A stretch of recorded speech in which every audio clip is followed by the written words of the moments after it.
हम बार बार बात करते हैं डाइवर्सिटी की हमारी कंट्री में, बट क्या ये डाइवर्सिटी हमारे इंस्टीट्यूशंस में देखी जाती है? I am talking specifically about the national law school, जो हमारे प्रीमियर एलिट इंस्टीट्यूशंस है लीगल एजुकेशन इम्पार्ट करने के लिए।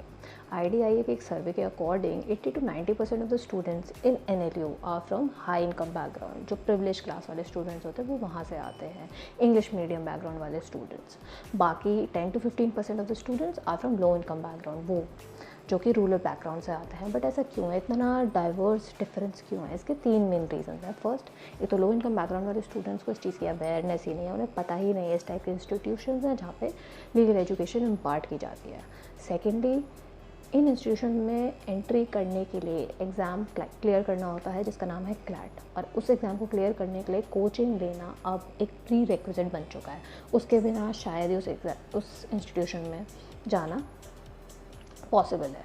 अब लो इनकम बैकग्राउंड वाले स्टूडेंट्स उस कोचिंग को हार्डली अफोर्ड कर पाते हैं, अगर वो अफोर्ड कर भी ले और वो NLUs में पहुंच भी जाए। थर्ड रीज़न आ जाता है हाई फीस। इन इंस्टीट्यूशन में जो फीस है वो इतनी ज़्यादा हाई है कि एक लो इनकम बैकग्राउंड वाला स्टूडेंट उसको अफोर्ड ही नहीं कर पाता। अब इस चीज़ से क्या हो रहा है, उस क्लासरूम में डाइवर्सिटी नहीं है। एक ही टाइप की एक ही क्लास वाले स्टूडेंट्स एक साथ पढ़ रहे होते हैं, उन लोगों के जो एनवायरनमेंट होता है पढ़ने का वो डाइवर्स होता ही नहीं है, ठीक। और वो उन चीज़ों को समझ ही नहीं पाते हैं कि एक लो इनकम बैकग्राउंड से या फिर कि एक रूरल बैकग्राउंड से आने वाला स्टूडेंट किस टाइप का होता है या फिर उसकी क्या थिंकिंग होती है, उस चीज़ को वो एक्सप्लोर ही नहीं कर पाते हैं। तो अब क्या हो रहा है, इसके आगे जो लॉ फर्म्स हैं या कॉर्पोरेट्स हैं वो हायरिंग कहाँ से करती है? NLUs से। क्यों? वो बेस्ट टैलेंट्स को चूज़ करना चाहती है। अब जब वो वहाँ पे जाती हैं टैलेंट चूज़ करने, वो भी कैसा टैलेंट होता है? हाई क्लास वाला, और वो हाई क्लास का टैलेंट जा करके लॉ फर्म्स में काम करता है। अब लॉ फर्म में भी डाइवर्सिटी इस वजह से ख़त्म हो चुकी है। लॉ फर्म ले लीजिए, कॉर्पोरेट्स ले लीजिए, उसमें भी डाइवर्सिटी ख़त्म हो चुकी है।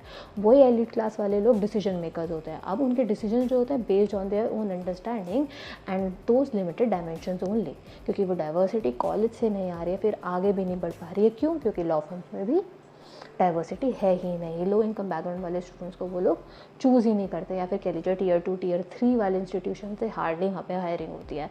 अब जो Tier 1 वाले इंस्टीट्यूशन है वो होते हैं NLUs, और वहाँ पे खुद ही डाइवर्सिटी नहीं है, तो अल्टीमेटली हमारी लॉ फर्म में भी डाइवर्सिटी नहीं है। तो अंडर रिप्रेजेंटेड हो रखी है legal system with respect to the under privilege students.